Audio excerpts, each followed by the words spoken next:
May I ask you to take your seat, please? We will start shortly. Thank you very much. Bueno, ahora también en español, por favor, si podemos ir tomando el asiento porque vamos a empezar en breves minutos. Gracias.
Good morning, everyone. Can you sit down if it's possible? We will begin. Thank you very much. We wait just 1 minute for people to be seated. Podeu sentar-vos, si us plau, que començarem ara amb un segon al Congrés.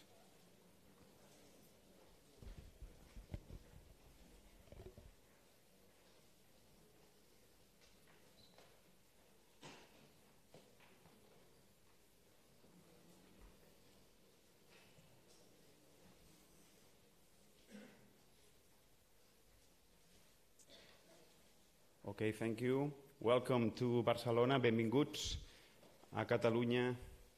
We are very proud to host this Congress of Digitalization. Let me first of all give the thanks to La Caixa, who has hosted this Congress in this magnificent modernist place. And let me please thanks to the government of Catalonia, who has helped that this Congress has been going on today. Thank you, Cristian.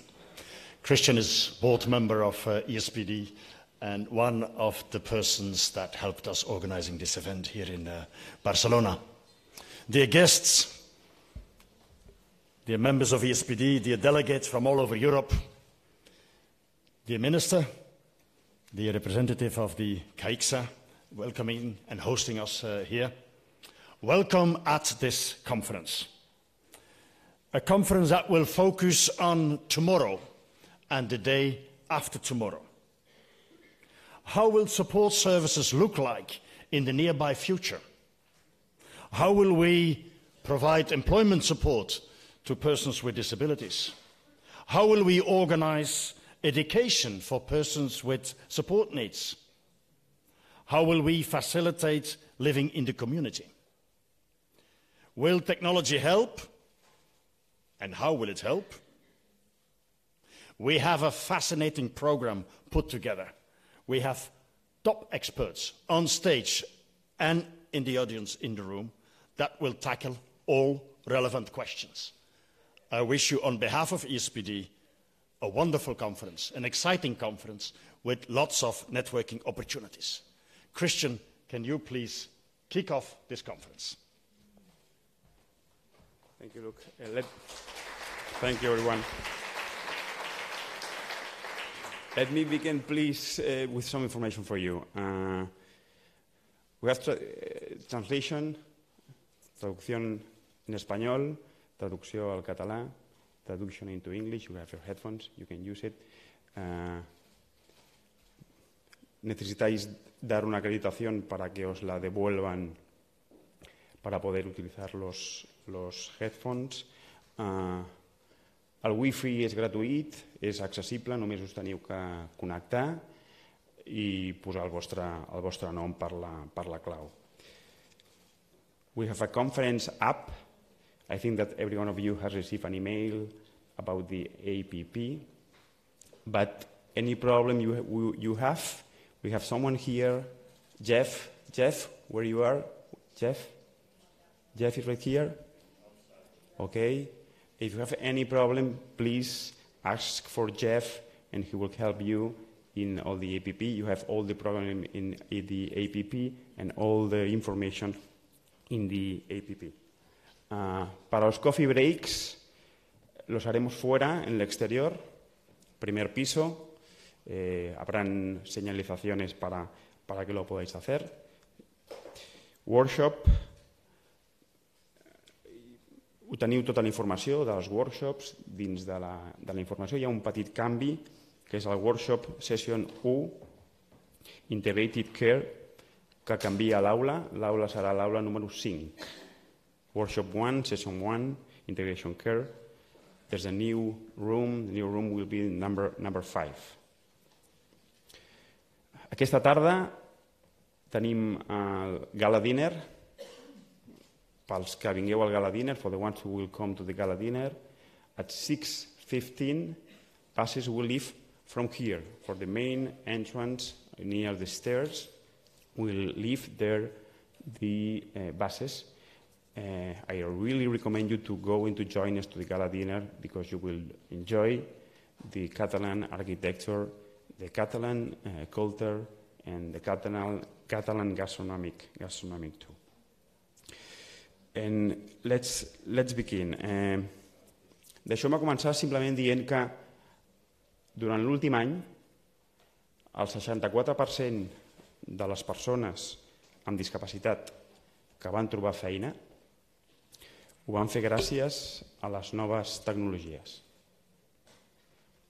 Per això és tan important que a Barcelona fem un congrés d'aquesta mena parlant de les noves tecnologies que són el principal risc que tindran les persones amb discapacitat i risc perquè la robotització pot afectar la feina d'elles, però també la gran oportunitat. I la idea aquí és centrar-nos en la gran oportunitat que tenim les noves tecnologies i la discapacitat per tot el món i per tot l'àmbit de la seva vida. Per això començarem ara amb la inauguració, amb les paraules del Marc Simón, subdirector general de la Fundació Bancària de la Caixa. Marc, gràcies.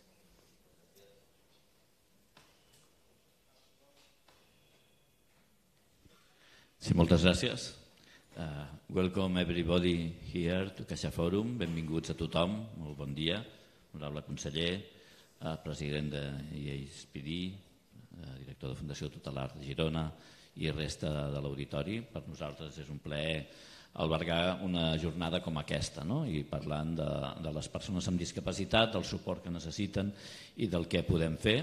Jo crec que això lliga molt amb el que és l'acció de la pròpia Fundació La Caixa, de la Fundació Bancària La Caixa, una entitat que comença fa més de 100 anys i pensant en com ajudar a situacions que la societat tenia i que en aquest moment, en el moment actual, té com a missió contribuir a construir una societat que sigui millor, que sigui més justa, que doni més oportunitats a aquells qui més ho necessiten, i això vol dir posar-nos en termes d'igualtat i vol dir també atendre aquestes situacions on les capacitats poden ser diferents i on necessiten un suport per tenir precisament aquesta igualtat. Nosaltres ho fem des de diverses línies. Ho fem primer amb una línia connectada amb unes convocatòries de projectes, convocatòries que cada any estem invertint més de 4 milions d'euros, aproximadament uns 200 projectes subvencionats que atenen a diferents situacions per les persones amb discapacitat, i segur que el que més ho fem a través d'un programa que tracta un d'aquests temes que a més tu comentaves ara fa un moment, Cristian, i que és precisament la inserció laboral de persones en general, de les persones que tenen més difícil l'accés al mercat de treball, i l'accés a un mercat de treball que ens agrada pensar que és un mercat ordinari, que ens agrada pensar que és la possibilitat de que tothom pugui tenir una feina com qualsevol altra, amb una empresa com qualsevol altra, com un mitjà no només d'inserció laboral sinó també d'inserció social. El nostre programa Incorpora és un programa que està present ja a uns quants països, perquè la mateixa metodologia l'hem exportat a diversos llocs. L'any passat amb aquest programa van ser més de 33.000 persones que van acabar trobant una feina, i d'aquestes 33.000, alguna més de 10.000 eren persones que tenien alguna mena de discapacitat. Per tant, per nosaltres això ens lliga molt bé, i ens lliga fer-ho a més a través d'entitats com moltes de les que esteu aquí, a través d'entitats socials. O sigui que l'opció que des del principi vam triar a l'hora de fer qualsevol acció era pensar que tenim una sèrie d'entitats socials que estan en el territori, entitats que estan molt a prop de les persones, molt a prop de les situacions que necessiten i que necessiten ajuda, i que recolzant-nos amb elles era al final un efecte guanyador, era un efecte de com podíem entre tots fer millor les coses. La col·laboració amb l'administració, la col·laboració amb les entitats, al final si aconseguim juntar-ho tot, aconseguim sumar esforços i això multiplica resultats segur. I això és pel que hem apostat un programa com Incorpora, amb més de 400 entitats socials treballant a tot arreu per aquest programa. És el que apostem amb les convocatòries i és pel que apostem amb qualsevol de les accions que fem. Jo només el que vull és desitjar-vos que aprofiteu molt aquesta jornada. Jo crec que fer aquest tipus de trobades que permeten compartir, que permeten saber més, ens permeten també millorar. L'objectiu que tenim entre tots és ajudar precisament a aquestes situacions per donar-li aquesta igualtat, i això no s'acabarà mai. Sempre ho podrem fer una mica millor, sempre podrem estar al tanto de noves coses que surten. La realitat, a més, va canviant molt ràpidament. Tu comentaves la necessitat d'incloure també aquestes competències digitals perquè el mercat també ho necessita, però com això constantment anirem tenint noves coses, i jornades com aquestes ens han d'ajudar a tots a estar més a prop i a tenir-ho més en el cap. Per tant, només desitjar-vos que sigui un èxit, agrair-vos el que ens heu tingut en compte també per aquesta obertura, i esperar que disfruteu també un centre com aquest, un centre com Caixa Fòrum. El que busca és fer accessible a tothom precisament la cultura. És un tipus de centre obert a que hi vingui molta gent, obert, veurem que d'aquí una estona estarà ple de nens també que accedeixen i que fan diverses activitats, i també us animo que en el temps que esteu aquí pugueu visitar-lo i pugueu veure les diverses exposicions que hi ha. Moltes gràcies. Gràcies, Marc. Thank you, Marc. We'll give the floor now to Josep Solé. He's the director of the support of Fundació Tutelar Girona, and one of the organizations who has been involved in the organization of this conference. Josep, gràcies. Molt bon dia. Good morning. Welcome to everybody.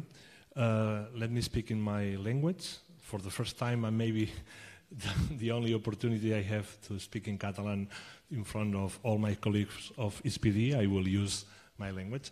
Benvingut a tothom que vol compartir amb nosaltres aquests dies de treball al voltant de la tecnologia, la digitalització i com això impacta en el sector social i en els suports a les persones amb discapacitat.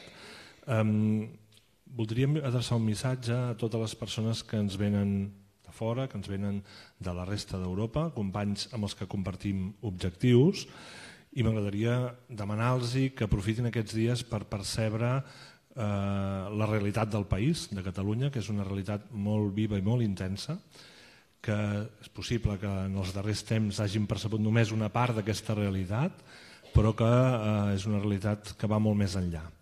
I molt concretament, en nom de les organitzacions catalanes que hem contribuït a organitzar aquest esdeveniment, no volem deixar passar l'oportunitat de mostrar-vos en els companys que veniu d'altres llocs, però també les organitzacions catalanes que ens acompanyeu, la necessitat imperiosa d'estar connectats, de que la riquesa associativa que tenim en el país, a Catalunya, que ha permès arribar a uns graus de desenvolupament de les nostres polítiques socials avançats, però que necessita imperiosament revisar-se per seguir avançant, sigui compartida amb el gran moviment de la discapacitat arreu del món i que a Europa, evidentment, hem de liderar. La tecnologia i la digitalització impactarà en les nostres vides, vulguem o no vulguem. Ja ho ha fet, perquè totes les persones que estem aquí avui hem, com la immensa majoria, tenim gent molt joveneta, però la immensa majoria hem hagut de començar a aprendre la utilització de totes les noves oportunitats que ens ofereix la tecnologia, no en la nostra educació inicial, sinó més tard. I sabem el que ens ha costat adaptar-nos-hi, però al mateix temps hem vist com el mateix motor de dinamització de la tecnologia ha intentat adaptar-se a les nostres necessitats. En el futur seguirà sent així. No podem parar el desenvolupament de la tecnologia perquè s'ha convertit en un dels vectors de l'economia a tot arreu i especialment a Catalunya. Catalunya és un país que ha apostat decididament perquè la digitalització, l'ús de les noves tecnologies, l'aposta per aquestes tecnologies la faci créixer. I potser el que ens uneix aquí és que la nostra responsabilitat és que això que no podrem parar maximitzi les oportunitats de les persones amb discapacitat, maximitzi la inclusió en la societat de totes les persones amb discapacitat i alhora els hi permeti exercir un rol nou en una societat aprofitant que la tecnologia també mou barreres que han existit sempre. En aquesta combinació de qüestions ens cal la integració de polítiques públiques, ens cal la integració del món de l'economia, però també ens cal la implicació dels que fins ara hem estat empenyent i impulsant les polítiques, els programes, els suports concrets a les persones. I en ocasions com aquesta hem volgut juntar tot això. Hem volgut que compartim les idees del que ens ve amb les experiències que ja són una realitat o que s'estan provant perquè ho siguin. Veureu al llarg de la conferència que tot això hi és ben present. I si hem separat o hem volgut abordar la qüestió de l'aprenentatge, l'ensenyament, el treball o la vida independent, ho hem fet perquè ens hem atrevit a separar-ho, però està tot integrat. De fet, una de les tendències i necessitats que tenim també és d'integrar diferents sistemes, salut, benestar, treball, i aquí el conseller segur que ens explicarà les seves apostes en aquesta qüestió. Això és el que hem volgut reflectir en aquestes jornades. Estem convençuts que les disfrutarem tots, que tots aprendrem i estem compromesos a que vulgueu tornar, sobretot els que veniu de fora. La nostra intenció és que acabeu demanant a l'organització que hi hagi molts més esdeveniments a Catalunya per poder gaudir del que passarà aquests dies. Moltes gràcies.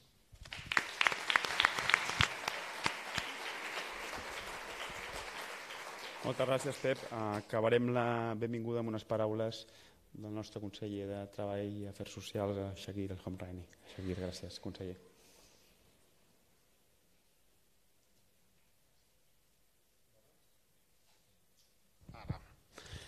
Bon dia a tots i totes, benvinguts al país, benvinguts a aquestes jornades, welcome to Catalonia.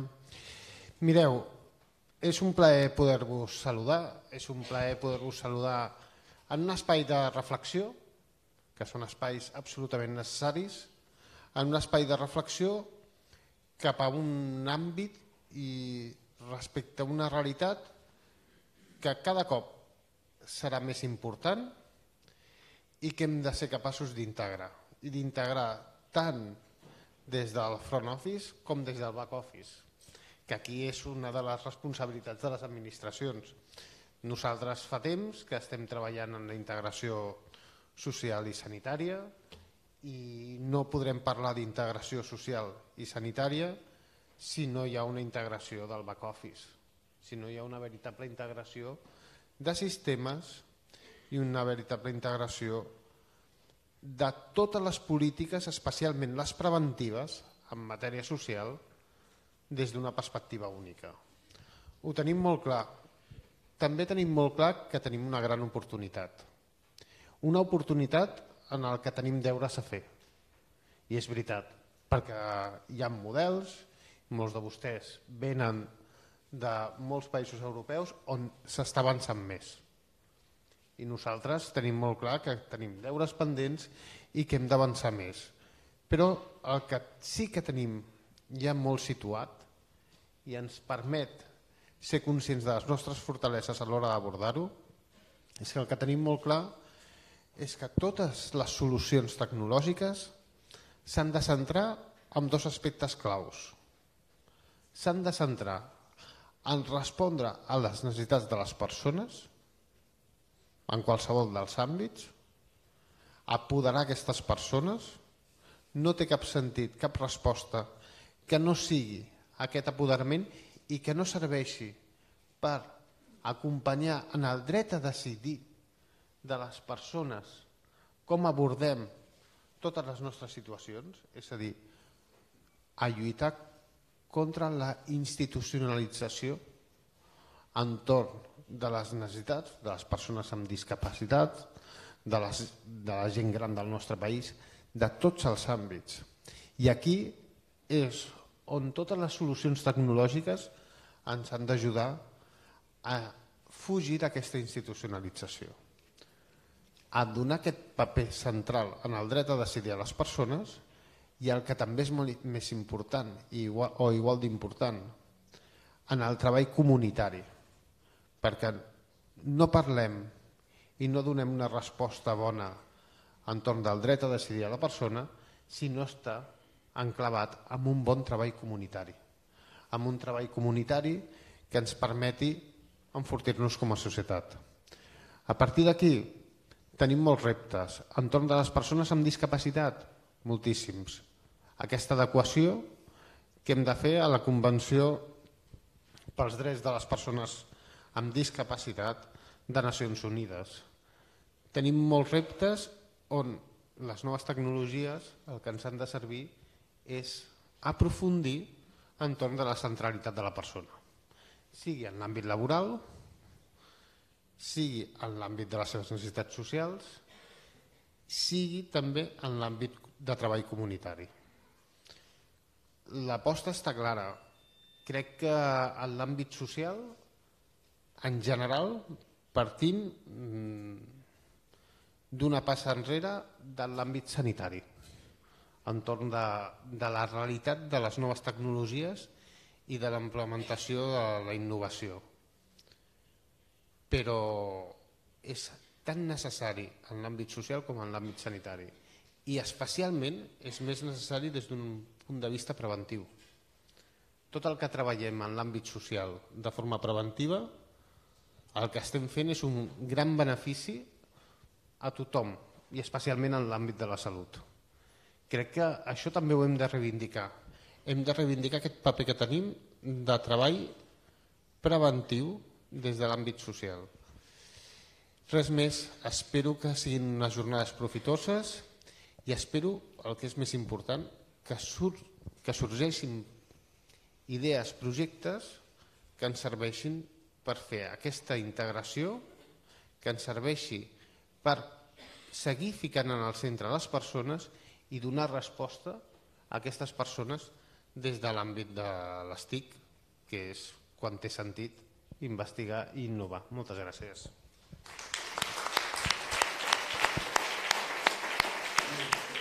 Thank you very much, Minister. Gràcies, Marc. Gràcies, Josep. Amb això acabem ja la benvinguda and now I give the floor to Luc, that we will begin with the panel one. Luc, the floor is yours. Thank you very much.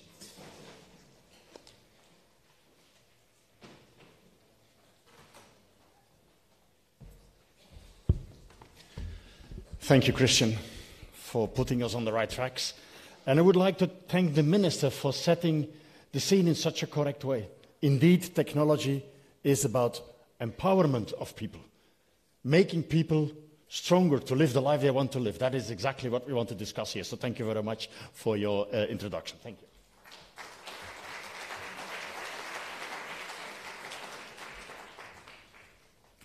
I would like to invite to join me here on stage our President, Mr. Jim Crowe, Evert-Jan Hoogerwerf, Chairperson of our PCT, Person-Centered Technology Group, and Steve Barnard, expert and consultant on technology.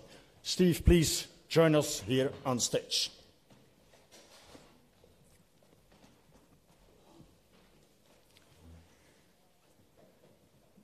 just take a seat. Perfect.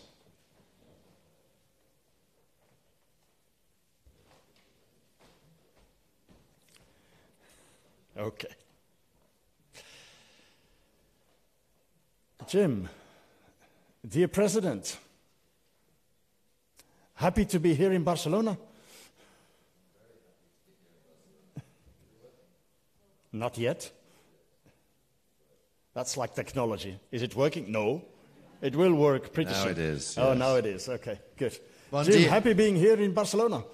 I'm enjoying it greatly. Bon dia. Good morning, everybody. We are very pleased to be with you here in this marvelous city. And I would like to just refer, as the Minister has already done, to empowerment. All of us, I'm sure, in this room, either in our handbags or in our pockets, have a significant tool for empowerment. How many of us have a phone in our pockets or our handbags? How many? A smartphone. A true symbol of what digitalization can mean for all of us. A powerful tool. Now, digitalization and information technology and technological gadgets, whether they are simple or more complex, can deliver huge benefits to all of us. Our task as support providers in the field of disability is to ensure that disabled people have the same opportunities towards empowerment as every other citizen in this city and in this continent. So, I would like to wish our conference and our deliberations very well, and to offer our sincere thanks to our Catalonian partners and to our member organizations in Spain for their support, both generally but more specifically with this conference. As you can see from your program, this conference has been put together in partnership with a great number of organizations from Catalonia, too many almost to mention, but I have seen the work of CONACEE on a previous occasion, and I know that we have very strong organizations here in Catalonia and in Spain who are committed to the rights and empowerment of people with disabilities. So I think we will have very fruitful conversations, and we will have a great discussion about how we promote this agenda. Thank you very much.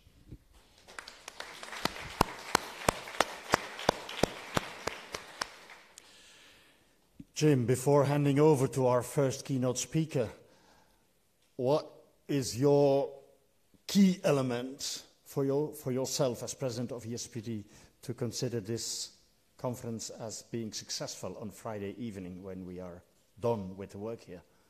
What is the key element for you?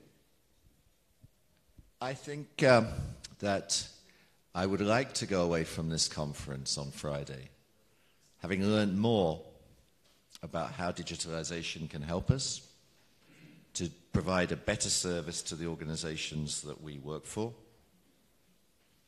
I would hope that I will meet new connections and contacts, and the large family that we are within EASPD is strengthened further and enhanced. Sometimes our Secretary General is want to say that we work hard and we play hard. I would greatly enjoy the proceedings today. I also know that this evening we will have some special cultural experiences to enjoy. So I look forward to that greatly. So it's hopefully going to be a very productive 2 days, and ones that will enrich us and where we can take things back to the organizations that we work for and with. Thank you, Jim. Thank you. Dear colleagues, dear friends, Our first keynote speaker is Mr. Evert-Jan Hoogerwerf, who is chairperson of our PCT interest group, PCT, Person-Centered Technology Group. And that says it all, person-centered technology. That is what we aim for. We want technology to be focused on the people and on their support needs and not the other way around. Evert-Jan was and is leader of many projects related to assistive technology and technology in the broader sense. He is the founding father of the Entelis platform, a network where organizations come together that want to cooperate on these topics. And he really is a top expert. Evert-Jan, please put us on the right tracks. You have the floor.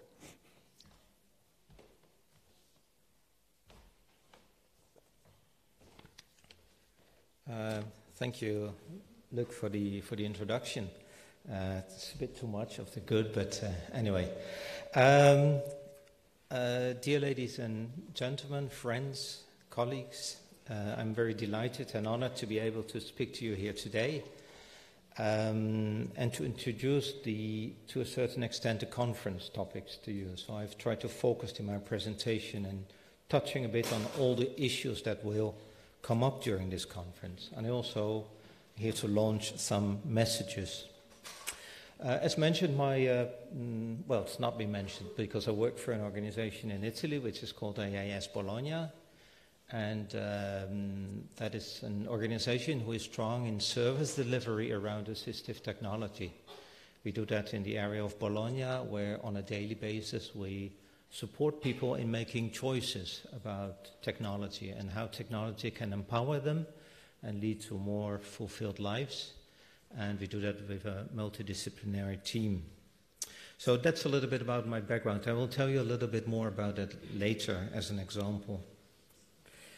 This conference is about the impact of technology on social care, and it's actually a very important topic because apparently the social care sector seems to be a bit slow in picking up the challenges of the digital society, especially if you compare it to other sectors like the healthcare sector or the transportation or the communication sector.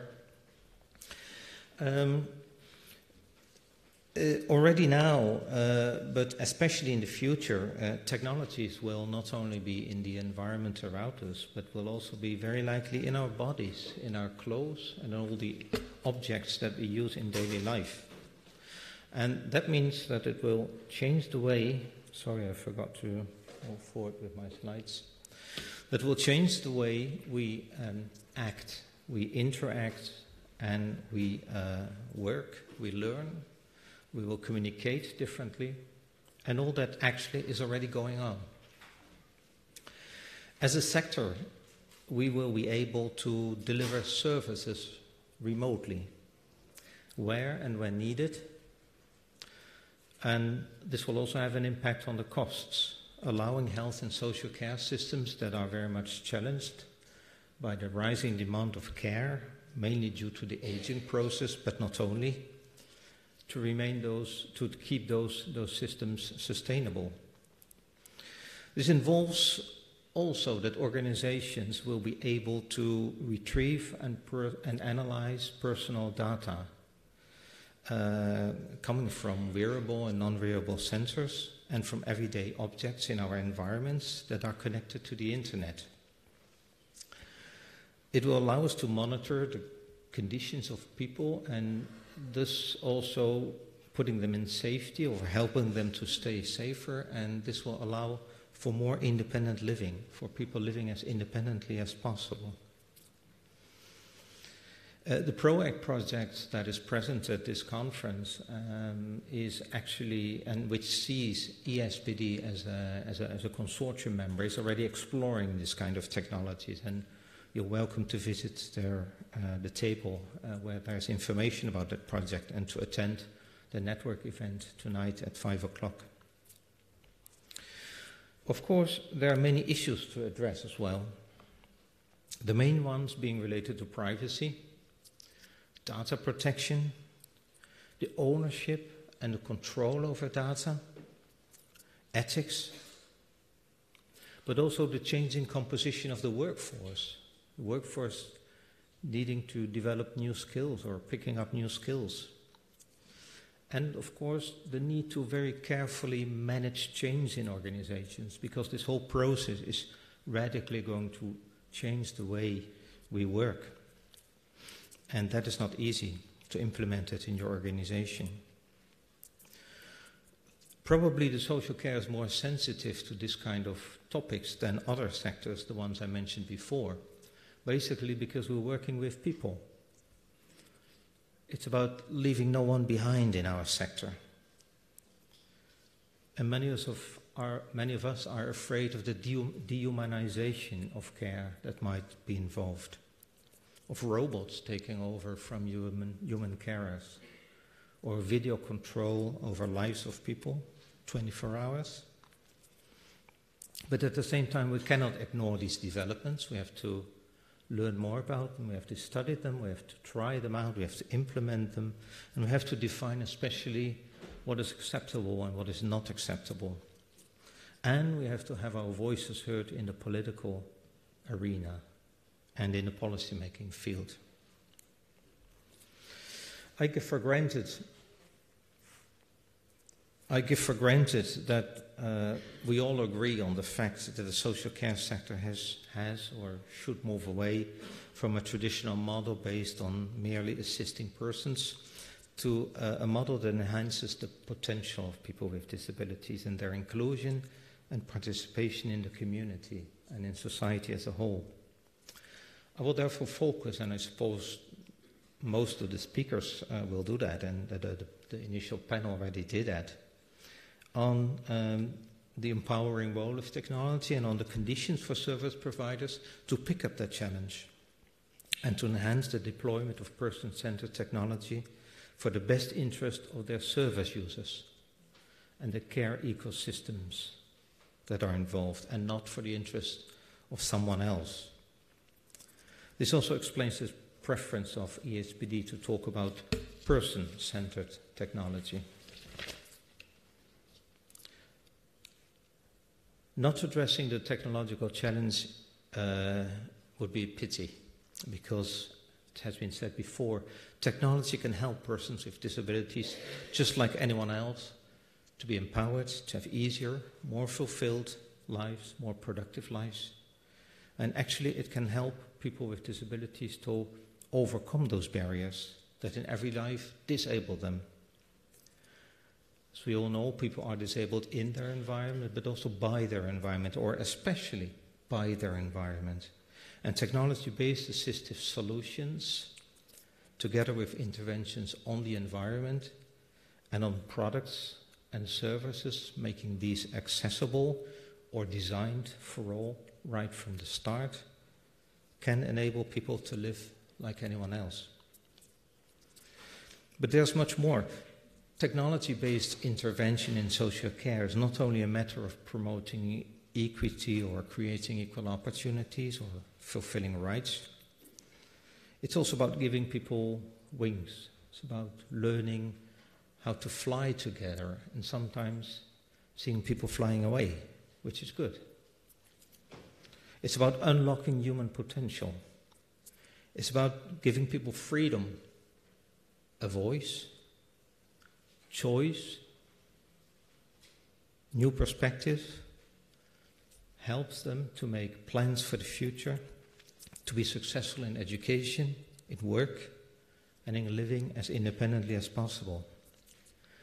But the benefits are not only at personal level, but also for the community as a whole, fostering an inclusion and community development, reducing the burden on informal caregivers, reducing dependency, and in society, where success in education might lead to real jobs, access to real jobs, which might lead to income generation and economic growth.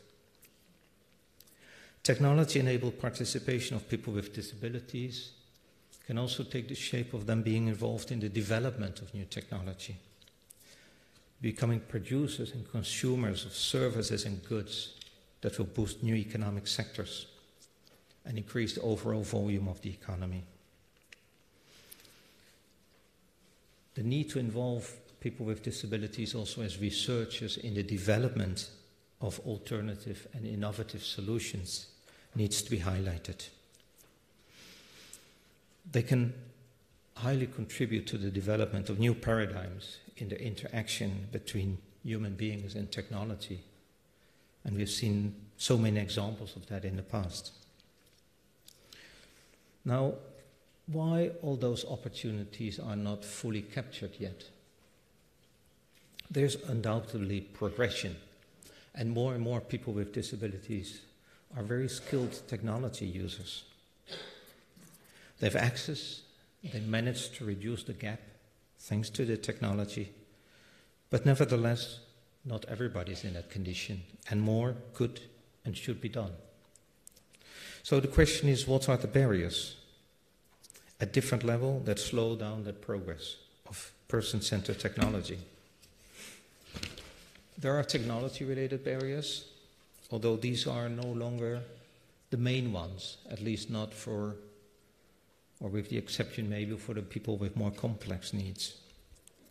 There's still quite a few new products and services that appear on the market are not made well and are still inaccessible. But there are more and more ways around that, and there's more and more attention for universal design or design for all. So the technology, although it still has an impact, or technology-related factors, as a barrier, they have lost definitely terrain. Also, the availability and the lack of the technology and the lack of funding for buying it or for purchasing it was a major obstacle in the past, and it still is in many parts of the world. But in our part of the world, to a certain extent, with prices coming down and being more and more available mainstream solutions, actually is not longer a major barrier. Some barriers are based on misperceptions. An important one is that this is only about special devices. The Association for the Advancement of Assistive Technology in Europe, with which EASPD has signed a collaboration agreement, and they're also present here at the conference, in a policy paper on assistive technology service delivery, talks about assistive solutions, highlighting the fact that most of the time it is about a mixture of mainstream technology, special devices, and intervention on the environment, and sometimes also some human intervention. Another important misperception is that, which is still a widespread, rather medical view, that focuses on the compensating function of assistive technology, as it is just to compensate for impairments. But I just said that the right perspective is that person-centered technology is not only that, it's also about giving people a chance to higher self-determination. And that is one of the most essential determinants of quality of life. Supporting people with more complex needs to adopt person-centered technology is not an easy task. In our service delivery model in Bologna, technology is about the very last thing we look at. We'll typically first discuss with the person his or her wishes and needs, expectations, future plans, previous experience with technology, the current use of technology, the context in which it's used or it's going to be used. It's very different whether this is a bedroom or a workstation or a classroom. We invite their care team to be present during the assessment, informal, formal carers, teachers, significant others, because we know that without a supportive environment, AT intervention can be pretty useless. All actors have to collaborate, and the introduction of an assistive solution would change the situation for all. The objectives, the workflow, the power balance. This requires a thorough discussion with the care team and with the care ecosystem. Finally, we will start to try out some solutions and to see what could work, building on the existing abilities of the person, the expected development of the conditions and the abilities, the resources in the context. For example, are there teachers in that classroom able to support the learner? Is there motivation, time, energy to change a personalized care plan? Is there a case manager? Is the person ready to cope with change? Finally, we will make some recommendations or allow persons to loan equipment so that they can try it out. And we will not purchase the technology. We work with a non-commercial spirit, but we will be back when they have their solutions and help them to set it up and to train them in using it. So all those factors count when you try to introduce a piece of, let's say, a more complex solution into the lives of persons that maybe never had an opportunity to rethink themselves in a different way, with a different perspective. We call this a holistic approach, and it keeps the person at the center. And that is, again, why in EASPD the term person-centered technology is so precious. So this actually, the lack of a holistic approach is a very important barrier. The lack among many stakeholders of that holistic perspective on the relationship person, technology, environment, goals, future. And the lack of services supporting persons that wish to reach higher goals, to design pathways leading to new objectives in life, enabled by technology, that are and pathways that are facilitated by the appropriate choice of good technology. So the lack of services, that is an important barrier as well, that are able to do that. This brings me to another main barrier, and that is competency. The lack of competency can involve all stakeholders at all levels. This picture is, by the way, from Bologna, and in Bologna is a medieval city, and there was a tradition to build towers to show your wealth. And already in year 1200, there were families that had better architects than other ones.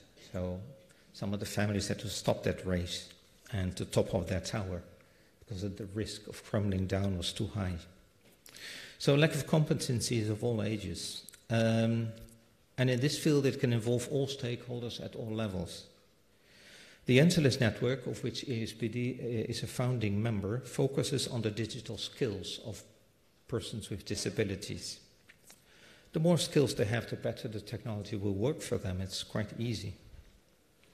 We'll definitely hear more about that in this conference, but it also involves professionals in education, in social care, in home care, prescribers. In many countries, those are medical doctors, and they just don't have a clue what we're talking about. Policymakers and commissioners. Very often devices might be funded, but the services to select the devices aren't. And neither those to personalize, to set them up and to train people in using them. The abandonment of assistive technology, the abandonment rate is extremely high, still much, much too high. And it's a huge problem. And most of the time it is because the technology is brought into an environment which was not well prepared. Where the need for innovative services to support this process is acknowledged, very often commissioners in public procurement lack the tools and the strategies to consolidate good practice developed in the field. Because these good practices are too innovative, atypical, incidental, not sufficiently health-focused. An important barrier and an excuse for policymakers not to pick up the challenge to make the digital society as inclusive as possible is the lack of studies showing long-term evidence that compare the costs of investments in person-centered technology with savings in actual and in social costs. Of course, it's not easy to measure cost benefits, but models are available, and the studies that have been performed show that spending for person-centered technology leads to financial savings in the long term. The final two topics. One is about the fact that the advancement of technology for the sector also offers new opportunities for service providers. For example, to building up servers in the field of accessibility, or in very specialized service provisions like the one in Bologna, or in the field of integrated care, of linking health and social care and developing services there that are delivered remotely. There will be some examples shown during this conference as well. Then a final remark on gender and technology. There's a clear gender gap in access to technology-related education and careers. This is true for the entire population, but there's no reason to think why this should be different for girls and young women or women with disabilities. Probably there are cultural, social, and educational reasons for that. It is an important topic that we need to address. We need to enhance our efforts to create interest among girls and young women with disabilities to engage with technology. The Entelis Network has launched a survey, and they will be happy if you can help them to build up that knowledge necessary to make technology education for girls with disabilities even more a policy priority. There's much more to say. For example, I haven't spoken about lack of policy in general and the responsibilities of policymakers to get out of their silos and to promote real integrated person-centered care, empowering people. But I will leave you here with a couple of takeaway messages that I hope will help you through the conference. What is important in case of interventions enabled or facilitated by technology is that the person is at the center and never the technology as such. Technology offers opportunities for both service providers, staff, and care providers to raise their ambitions and to better connect with society. Investments in training and education are necessary, but as a long-term investment in the quality of life of all actors and the care network. Barriers, and we addressed a few of them, and I'm sure there will be more, needs to be systematically identified, removed, or overcome. Governments have an important role to play here, but very much also depends on ourselves and on our organizations, and whether we are willing to pick up the challenge. Thank you for listening and enjoy the conference.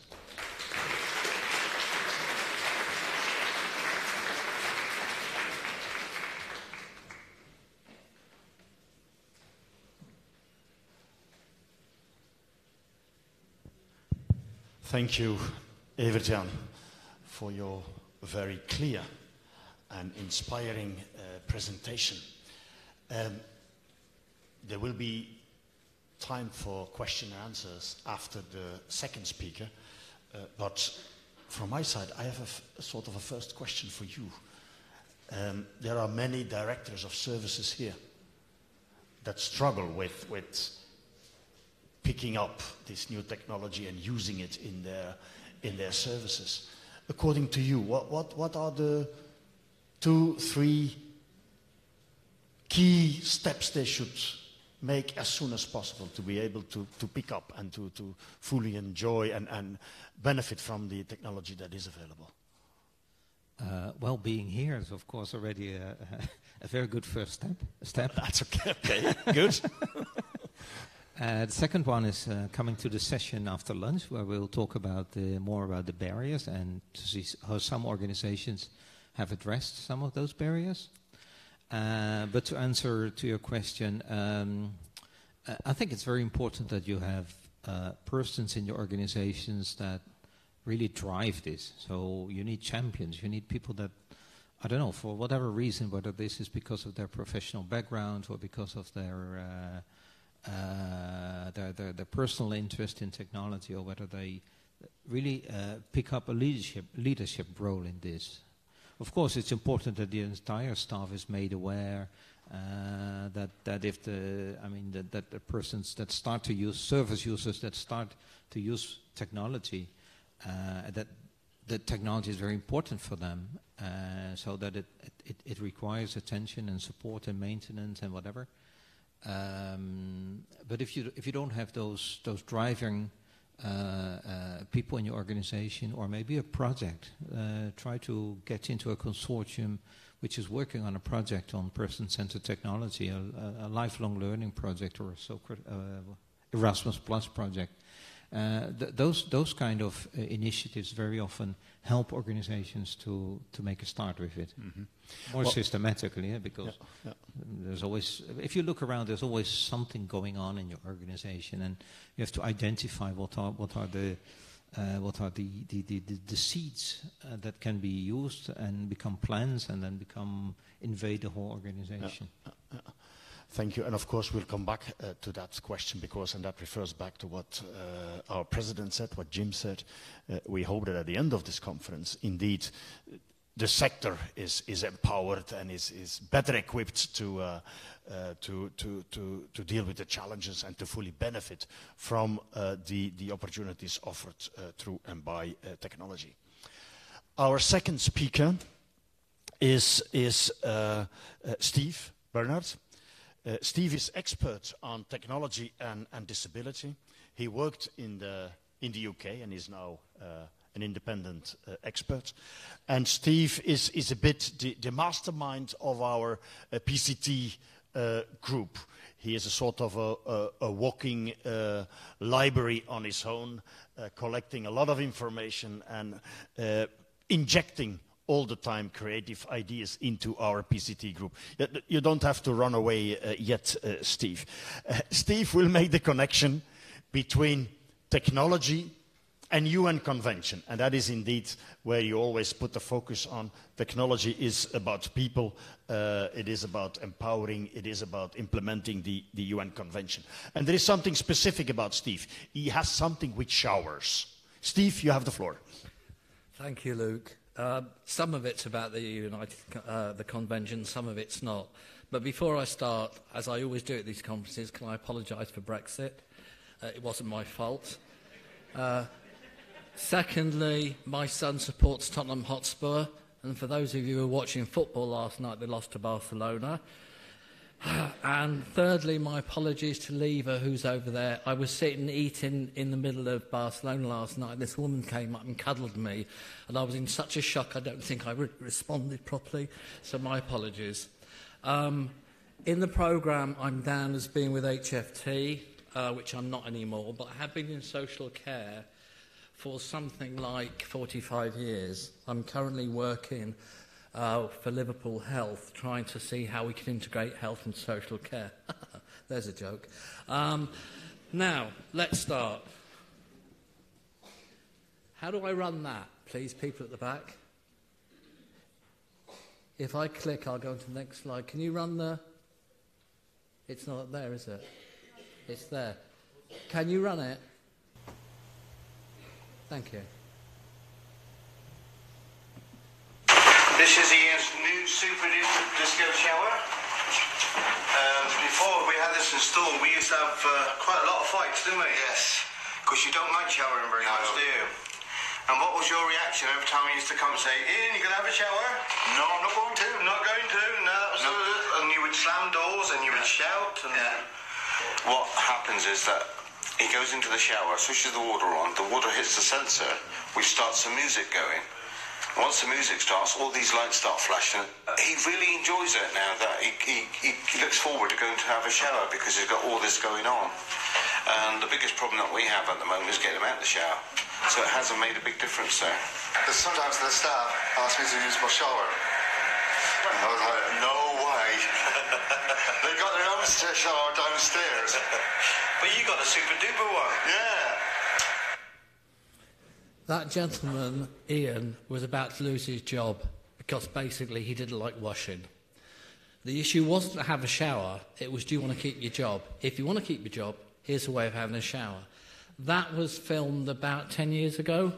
Since then, he's moved, he has shared ownership, he has a job, he doesn't need the disco shower. You can go into a lot of shops now and buy that technology just off the shelf. And the theme of what I'm trying to say to you all is it's got, as Evert-Jan said, it's nothing to do with technology, it's helping us achieve the things that we want to achieve.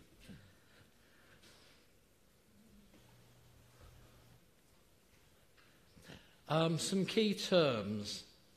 And now, as I said, I've been in social care for 45 years, and I've never, ever understood why my colleagues never got it. And I started off life as a trainee in day services. I've worked in day services, community-based services, residential care, as a practitioner, manager, director, and I just don't still understand why they don't get it. So I am going to focus a bit on barriers. But one of the things that you'll see here is rights and resources. There's lots of legislation, and the Convention is certainly one of those that talks about rights. And in Europe, you're born with rights. In the UK, we give people rights, but that's another story. But there is very little work done on resources. So to help people achieve those rights, we need to change how we use our resources. We talk about cost. Aren't people with disabilities lucky to have us able-bodied people to put some money in taxes to help them? Rubbish. If we believe people are born with rights, all people, then they are an investment, not a cost. I've been aware for many years of the work in Catalonia, and I was really pleased to hear the Minister talking about prevention. We still talk about intervention. In healthcare, 80% of the income or the money is spent on 20% of people with severe conditions. If you change how that money was spent, you could prevent a lot of that happening.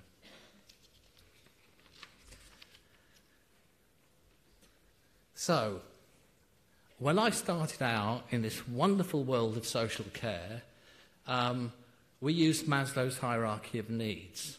That was, I think, Professor Maslow, something around the 50s, 60s. And it was helping people achieve their potential.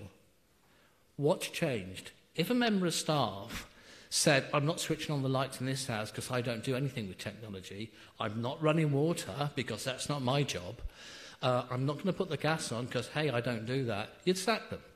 Or if someone said, can I change a TV channel? And they said, well, that's not my job. If it's helping people be independent and achieve those rights, then we have no choice. I am very boring. I've been through the United Nations Convention, and I do have a criticism. I think it's a great document, and these, if you can see them, are all the articles where they don't mention technology. But you can sit there, and through this conference, I think you will understand that technology can help you achieve all of those articles. It does mention those. They are the articles where assistive technology is mentioned.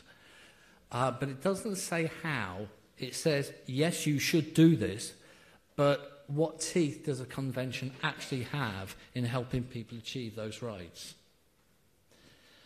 So I'm going to talk a little bit about barriers, and I'm not going to talk about the barriers in terms of, oh, so we can't do anything. Tear them down. We'll get to that in a minute. And I split the barriers into three areas. I think there's a cultural barrier, and I don't think it's just true of the UK.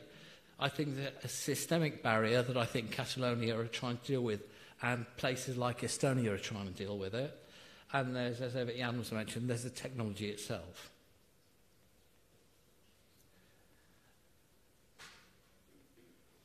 Just before I start, this is something that I refined and refined and refined over the last few years, and I've come up with one line. Do people have don't have disabilities to pay your mortgage? Now, a lot of people are making a lot of money in a lot of jobs out of people having disabilities, and I think there's a fundamental truth there that we have a real issue with. I understand it, but it's true. So, culture. Definition of disability. Is it diagnostic? Is it functional? And I would say, so what? So someone has a mobility problem. Where do they want to get to? That's the issue, not they have a mobility problem. It's working out where they want to get to, how best to get there. Learnt dependency. I'm currently working with a parent who keeps telling me that her child loves her key worker because the key worker does things for her son. And I thought, have you asked her son if they want the key worker around? Maybe the son wants to get on with his own life. In the UK, a lot of social care comes out of philanthropy, doing good for people. So if you work with people who are disabled, you are a good person. If you are disabled, you are a good person. I used to manage a place where someone came in one day and said to me, oh, I love coming here. There's 50 happy, smiling people, all with cerebral palsy. And I said, oh, God, they must have got into the drugs cabinet because they're not all happy, smiling people. Trust me. Religion. It's always good to look after people worse than yourself. People with disabilities are not worse than ourselves. They are ourselves. And religion has to, I think, play a role, certainly in the UK, in how it shaped the services. I worked in Scotland for a while, and in Scotland, all people with disabilities have been touched by angels. It's also true in China, in parts of China. It's very interesting, that. So angels are very good people. If you work with angels, you're a good person, but they mustn't have sex, because angels do not have sex. Rubbish. Care has always been people-intensive. We throw people at it, and it brings in the whole thing about incentives. In the UK, the more hours someone needs, the more staff they have, the more money the organisation gets. So if you come up with a solution that says we'll have less people, it's, oh God, we don't want that. And then my favourite is power, choice and control. Who operates the remote control? The person with a disability or the member of staff? And I think there are two types of staff. One who like to walk away saying it's really good to have intervened here, the person can get on with their own lives, or there's other staff say, what do I do now that person's independent? So all the time we'll come back to what are we trying to achieve? And I would help you ask this question, what are you trying to achieve with the person that you're working with, or in your own lives as you get older, as I am doing?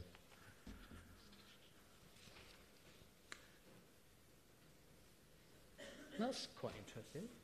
I haven't got that slide. I don't even know what that slide is. Oh, yes, I do. I can't see the background on here. So, in the systems, we have incentives, as I mentioned, legislation. We need to see the legislation change to provide incentives to help people achieve what we said we wanted them to achieve by using some technology-based solutions. Social care has become a career now. When I started, it wasn't a career, it was something you did. Now it's a career. Now we have the silos that Evert-Jan mentioned, and these people do not want to give up their fat cat salaries. Sorry if I'm a bit irreverent, but I'm getting that way as I get older. Departmental and annual budgets. Oh God, if my budget is used as an investment, I'll go over budget, someone will go under budget, but it won't be my department, so I won't do it. So we have a real structural problem there. Departmental responsibility. I'm responsible for education. I'm responsible for healthcare. I'm responsible for this bit of the healthcare. I'm responsible for that bit of the self. It's, oh, for God's sake, you know, if we were going to build a system, we wouldn't build it the way we have it now. Procurement. I've been involved with things that, as Evert-Jan was talking about, remote care, telecare, telehealth, all of that. Who buys it? Is it prescribed by a GP? If it is, it's saying that something's wrong with you. Actually, telecare would be great for a lot of people. Remote care, telehealth would be great for a lot of people because you can manage your own condition then. But to get hold of the equipment, probably you can't buy it off the shelf. That will change. Oops. I'm going to go back. Health and social care. In the UK, health is provided through a national taxation policy, and healthcare and social care is provided through local taxation.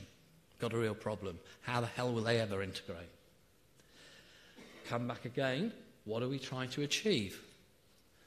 So when you talk to these people in these apartments, they're all good people. Well, no, they're not all. Most of them are good people. It's what are you trying to achieve? I can show you a better way of getting there. The technology, and don't think it doesn't come with its problems. And the first one is definitions. Is it personalised technology, person-centred technology, assistive technology, technology-enabled care, assisted living technology? We go on and on. Basically, I don't care. Does it help me achieve what I want? Some of the stuff my colleague will be using, who's sitting over there, in her organisation, is stuff that's mainstream. One-cup kettles, quick cooling hobs. You buy them off the high street. Due diligence. We all use apps. The company that's producing the apps might go out of business. So when you buy the technology, will there be someone around next year to make it work? My favourite, interoperability. We all use Bluetooth now. About 10 years ago, it didn't exist. It only exists now because we want it to in USBs. That's the start of interoperability, but God, have we got a way to go. Connectivity. Great if you live in the country, because you can't get Wi-Fi. And if a lot of these systems are based on Wi-Fi, we need connectivity. Again, we need pressure from governments on the providers, like the Vodafones or whatever, to actually make sure it happens. The rate of change.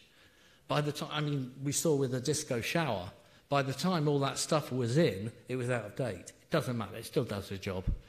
In HFT, we designed this house using technology, and someone wanted to call it the house of the future. It wasn't, it was the house of about 10 years ago. There's a hell of a lot out there that you can do and use now.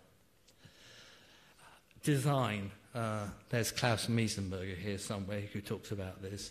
And I was talking to the gentleman here about this place, the gentleman in the wheelchair. He's got two choices. He can listen from back there or down here. Why? Why can't we design things that we can all use? It's actually, it broadens the consumer base.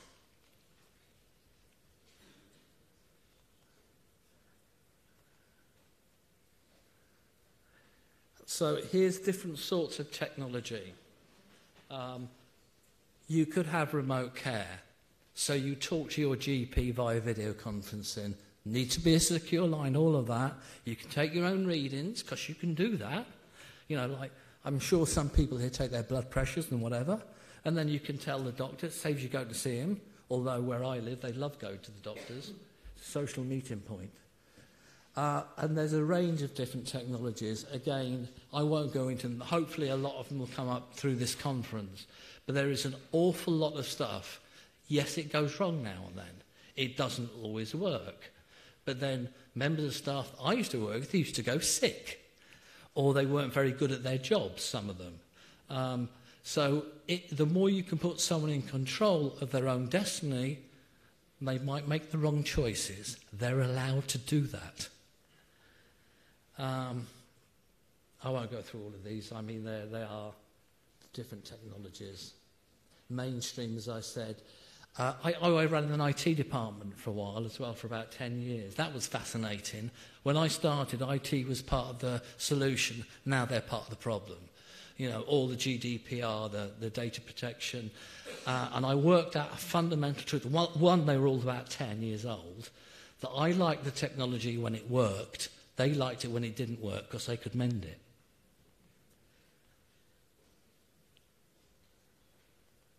So again, come back to your assessment. I love the word assessment as well, because most of us don't ever get assessed. We assess ourselves. However, when you're looking at someone, don't ask what's wrong with you. It's what is it you want to do that you're having trouble with. Is it communication? Is it mobility? Is it employment? Do you want a job? And working from home is great, because nobody knows if you've got a disability or not.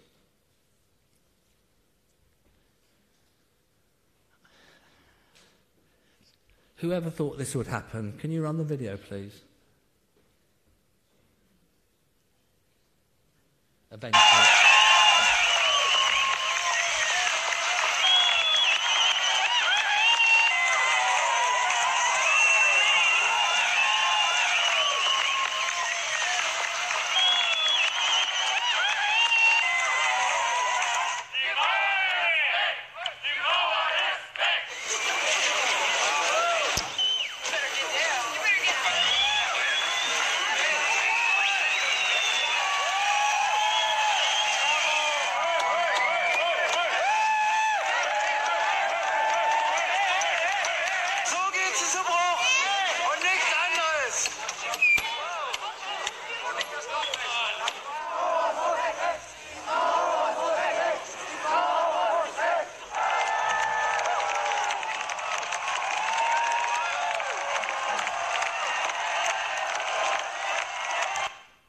They knock it down.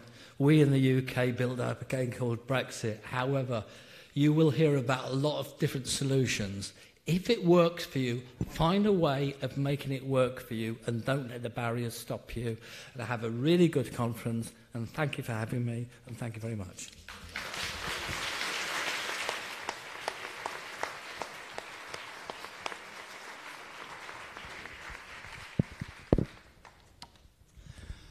Thank you, Steve, and thank you for breaking down a few barriers, at least in our head, on how to better use technology in our services.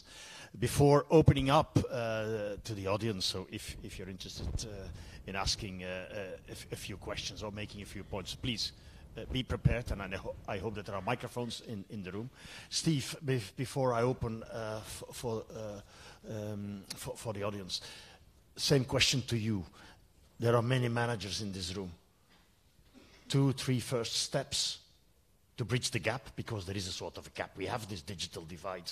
We do not fully benefit from technology in our services in the way how we support persons with a disability. What should be the first steps, apart from attending this conference, of course? Yeah, as Evert-Jan was saying, attending the conference is a really good step.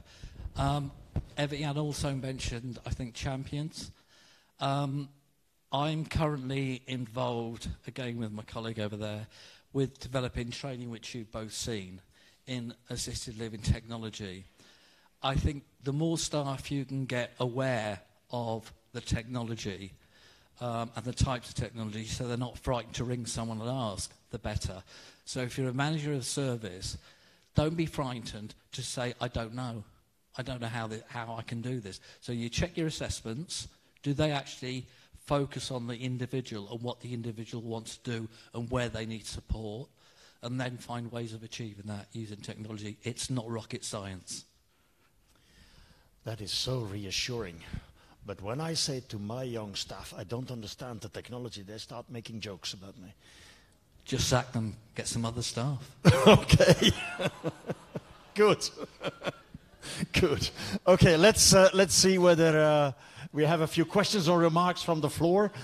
We have had, I think, very interesting introductions from Evert-Jan and Steve, and of course we also have the president of EASPD here on stage. Who would like to open? I'm very good in appointing people, as some of you know. Do we have a remark, suggestion, a question? So everything was perfect and crystal clear, but we have a question here from the gentleman. We take 3, 4 questions and then I turn back to the panel. Please introduce yourself and then your question. My name is Maurice Greenberg. I'm from Bulgaria, from a foundation called Assistive Technology. So I have to ask a question or make a comment, although I'm participating in the workshop in the afternoon. Okay. So it's more a comment because I've been involved in ICT for many years. And I remember this big gathering of the European Commission related to ICT with very futuristic visions about ICT and the role it will play in everyday life. And actually when it started, maybe I don't know, 15 or 16 or even more years ago, some of the technologies that were demonstrated start to become reality just now. So it was really, everybody was very hopeful, everybody was impressed, so life was about to change. So I think that these analogs between the general, I like very much the term person-centered technology, and of course it kind of, the aspect, the point of view is really broad as it should be. And I think kind of big analog between how technology in general started to be introduced and now what we are discussing in its introduction in the social services for persons with disability. So this is one parallel that for me is very instructive, and sometimes it's not really used because I've been involved in the introduction of e-learning in a university, and I've read a lot of books from universities from the United States, Europe, how it happened there. And what I learned is that it can happen in 10 years, more than 10 years, and it should be top-down, so it should be a decision at the managerial level because people wouldn't accept it very easily because it creates more work for them, more difficulties, more problems.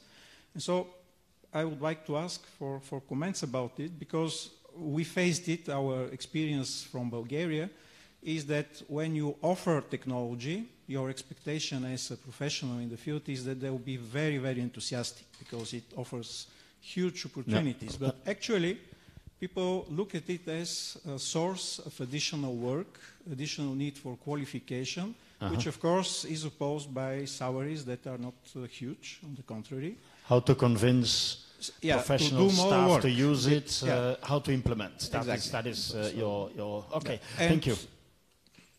Lessons learned from e-learning and... Okay, other remarks or comments from the audience? There is one there. Where? There, okay. Okay, we have one here from the front row.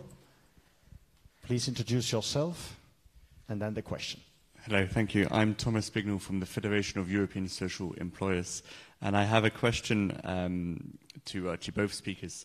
A bit more about practicality. You identified the need for leaders in each organization, but how do you transmit that leadership or to the other members of the staff? How do you convince the staff that a particular technology is the right way forward? And also, how do you organize their training, their skills development, their competences to do so within the structures that you work in? Thank you. Yeah. How to deal with resistance, how to upgrade the skills of professionals. And maybe a third remark, and then I turn to Evert-Jan and Steve. Do we have a third remark? We're going to try to make this conference interactive. Huh? In the workshops, in the panels, we're going to try to unlock the knowledge that is at that side of the room. Nobody? Then let's start with Evert-Jan. Your reply to these two questions, Asel will... Okay. Resistance, implementation, yes. How to make it work. Yeah, well, the resistance, that is a very interesting question, but I think it's an old question. I think it was a question 10 years ago. When people got afraid for their jobs, they say, okay, technology will take over, etc., etc. To a certain extent, something might be taken over, but probably those aspects that are also less interesting in your work. I think if staff needs examples that make them enthusiastic about it. I mean, all of us, like it has been said before, use technology nowadays. So why your service users shouldn't be able to have access to it and to use it, and that your role becomes more in supporting that person to be more autonomous, more independent in doing things, making choice. Of course, it requires a little bit of change in your mindset But that is something that probably is much broader than just a technology issue. That is a wider issue about how we think about people with disabilities and how we best support them is changing and should change where it hasn't changed yet. So I think if you to get back to what I said before, if you have some examples in your organization of, I mean, it doesn't have to come from the manager.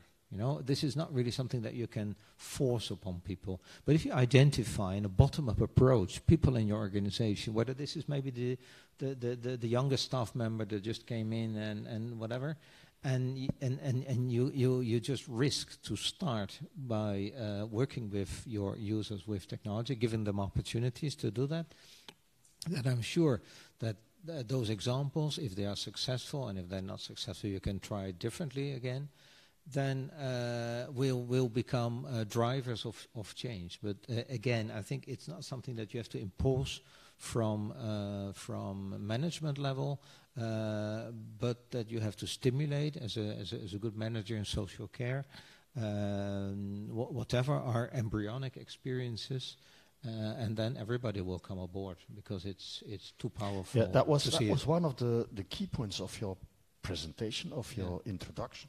You said, let's leave nobody behind. And that means both staff and persons you support, I think. Yeah. But and I think the technology is evolving so fast. The new devices are, it is going so fast. How can people follow? Yes. And maybe you could elaborate a bit on the role that you have with your organization in Italy as a sort of an independent advisory center, because otherwise people are led to the shelf of a certain producer, a certain enterprise. Yeah. How should that work? Well, first of all, we're talking about very different situations. Of course, the needs of a person with full functional control of, let's say, the upper limbs and whatever, without any intellectual disabilities, is completely different from the need of a child with a complex or multiple disabilities or whatever. And also the solutions are very varied. In our center, we moved away from thinking only in assistive technology or specific devices. Again, very often it's a mixture. Some of the devices that we have on display in our permanent assessment room, a showroom of technological solutions for people with disabilities, are bought at Lidl, at the supermarket. And I'm sure, Steve, there's a lot of that sort of examples. But of course, there are people with very complex needs that require careful engineering, and where it may take one person month of staff time just to get to the right solution. That and in that field there is still development of technology. There are new barriers, there are new opportunities, new frontiers in brain-computer interaction, for example, which allow people that do not have any let's say, voluntary control over any muscle movement, just to be able to connect with their brain to the computer and to make simple choices about just saying something or turning on the light or whatever, controlling their environment or communicating with the people that they're related to. I lost myself a little bit, but basically what I wanted to say is that we should not think that this is just, it's not one jacket fits all. It's a very complex and very diverse needs and solutions. The most important thing is that you just, first of all, start to think about what is possible in the situation, what does the person would like to achieve as a goal. And then in the very, very end, you just bring in the technology to see how technology can enable or facilitate that pathway. And sometimes it can't. So then it's just, you don't do it. Thank you, Evert-Jan. Steve, there was a question with regard to training of staff, e-learning. Your views, please. Yeah, I have been very lucky because as a director, in terms of delivering care, I could make people do what I said I wanted them to do. And if they didn't do it, I could make them look a bit stupid, which was very helpful. And I was very fortunate working in an organisation that wanted to invest in this area. Training is incredibly important. And I keep saying, don't be frightened to say I don't know. And if people want to make you feel stupid for that, then so be it.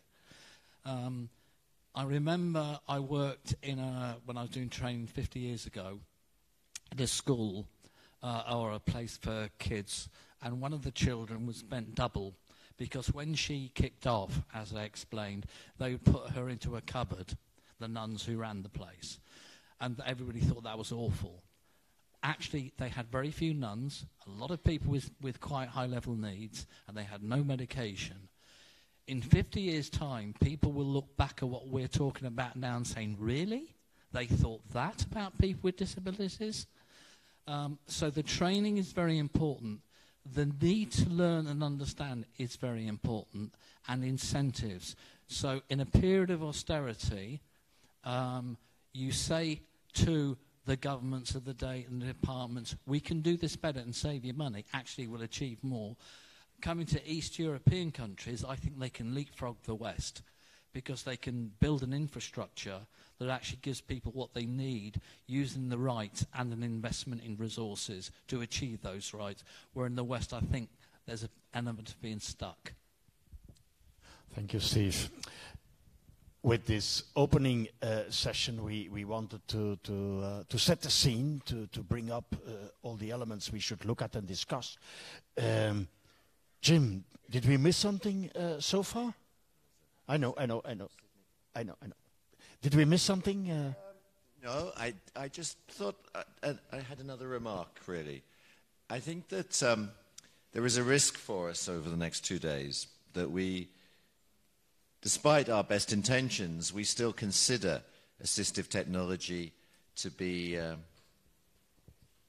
next step, something positive, something nice, that the status quo is okay. But I think the reality is rather different for all of us, and that includes disabled people. I was in my local library the other day, and it is now set up so that you don't really see a member of staff. You don't really see a librarian. The service there is marvelous in that you can go in, you can get a book, you can have an audio book, you can get a DVD, a movie, and every citizen should be able to use those facilities. But it's digitalized. So you don't see a staff member unless you really search for one. You're confronted when you go into the library with this box, a digital box, and you're supposed to interact with it. There's a great risk that if we are not positive about assistive technology in the way that we provide support and services to disabled people will be left behind, particularly people with intellectual disability, which is my particular area of expertise. A second example, perhaps it's just me. You go into bathrooms these days, and after you've done what you need to do, you look to use the tap. The tap used to be just a simple device that you turned. You turned it on. Has anybody gone into a toilet in recent times, a bathroom, and tried, how do you turn on the tap? How do you get the soap? It's a problem. And we're going to be leaving disabled people behind unless we're positive about this agenda. Maybe you should talk to Steve. He can explain you how the shower works. That might help you. We have an input from Jeff and Sydney, maybe. Jeff, please. Yeah, hello. My name is Jeff, and I want to promote our conference app. And, okay, please do so. Yeah, but also the app is useful for asking questions to the speakers, and we have a question from the audience. Okay. And the question is... Can you maybe first say 2 lines about the app? Yeah, our app is created to provide better information and more streamlined information to the conference audience. You can find everything from the program to locations where the workshops are, and last-minute changes are also being mentioned, of course. And you can interact with the speakers or the EASPD staff when you have questions or remarks. And I'm not so fast in these things, Jeff. Where do I find the app? Well, I've sent an email to everyone with a link where you can click and have the app downloaded on your smartphone. I just deleted that email, so yeah. What now? Well, you shouldn't look, but Let's talk later about that. But there's also a QR code on the badge everyone has with his name on. And when you scan that QR code, you can also download the app. If you have lost the badge in any sort of way, you can also come to me. I'm the app guy, and I will show you how to download it and use it. Okay, so if you want to use the app via the email or the code on your badge, you have access to it, and we can use it. You can use it to ask questions. You also can use it to have last-minute information on workshops, bios of speakers, and so on. So this is a conference about technology. Let's use technology. And the question is, Chef. The question we got from the audience was, how would you help people to identify when we use tech with a medical model or a rights model? Whoa, okay, that's quite a question. It's a very important one, it's a good one. I might ask the speakers to reply to that if we have time. There was another question there.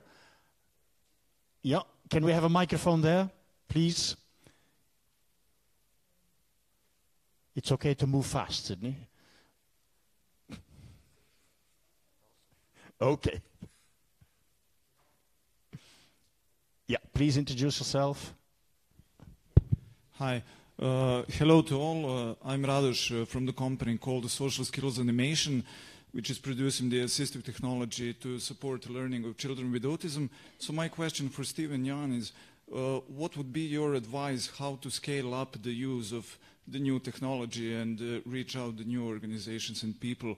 What are the steps that ought to be respected so you can pass it on successfully? Okay, we are close to the coffee break, and coffee breaks are important, we all know that. Evert-Jan, you have 1 minute max to reply to the 2 questions. Steve, you have 1 minute max to reply to the questions. Scaling up, 1 question, second question, difference in approach between the medical model and the human rights model, please. Okay, so well, basically, I think technology is always enabling, of course, if it's chosen well and appropriate for the person, whether it's low tech or high tech, or whether it's and what we see now, what is interesting and which helps to shift from the medical to the social model, is that technology is allowing more and more for, let's say, increased independence. So if I could take a very simple example, a wheelchair, whether you have a push wheelchair and you're not able to push it yourself, that is a typical medical solution. You just try to compensate for an impairment. Allowing children, even if they're very small, to have an electronic wheelchair is not just about solving a mobility problem, but it's giving them a communication tool. An electronic wheelchair is a communication tool because it allows you to move away. It allows you to express a dissent. And so in that case, the shift from, let's say, a sort of a medical device to something which is more connected to social technology, because it opens up your possibilities, is actually that next step. And of course, bringing in more technology, if it enhances people's independence, the more you move towards you make the social model stronger. About scaling up, that's a difficult question. I think you should really see where you are, what is the context, what are the conditions, where do you start. There's not really a simple answer to that. I think I'm interested in discussing this with you, but so in front of the audience about giving one let's say simple formula to respond to how to scale up, that's impossible, I think. But we have coffee breaks, and we have a conference dinner, and we have a cocktail at 5 o'clock. So there will be many opportunities to exchange ideas and to challenge each other. Steve, 30 seconds. Very quickly, rights medical model has to be rights. The medical model is there to help people achieve their rights. How you phrase the argument depends on who you talk to and what their role is in medicine. In the app, scaling up, get the people that you're trying to help involved in design and accessibility so they can access the app. Decide on your business model, who's going to, your business plan, who's going to pay for it, how will you sustain it. And one thing I would say, quickly to end, is the people who've done this better than anybody else in the world is Google, Amazon, all those people, because they deal with consumers, not with patients or service users, and I think they have a very interesting model. Thank you, Steve. Dear colleagues, in your pack, you have this booklet with 15 very promising practices, very promising models. We collected that in close cooperation with the ESSEL Foundation, the Zero Project, and we have here an overview of these 15 very interesting models. I would like to thank the Zero Project and the representatives of the Zero Project of the ESSEL Foundation here with us, Michael and Wilfried. Again, they did an excellent work. Please use this. And this also helps me to introduce the workshops, because in the workshops, these models will be discussed and will be further explained to you. So don't miss the workshops that start right after the coffee break. And the workshop on education will take place in, of course, it's education, so classroom 2 on the ground floor. The integrated care group will take place in classroom 5. It was planned in 6, so that is a change. Don't go to the wrong room. You should go to classroom 5. And that is a rather small room, so the 31st can enjoy what will be discussed in that group. The others have to go to another workshop. Integrated care, classroom 5. Employment in classroom 3, first floor. And independent living, classroom 1, also on the first floor. Staff is around and will help you to find these rooms. You also can use the app to find your way. Now we have coffee break. We have coffee break. You have to go 1 floor up, so you can take elevators or you can walk a bit. It's very healthy to walk a bit. Follow the signs. There is coffee break until 9:30. Before leaving the room, an applause to our panelists, please. An applause.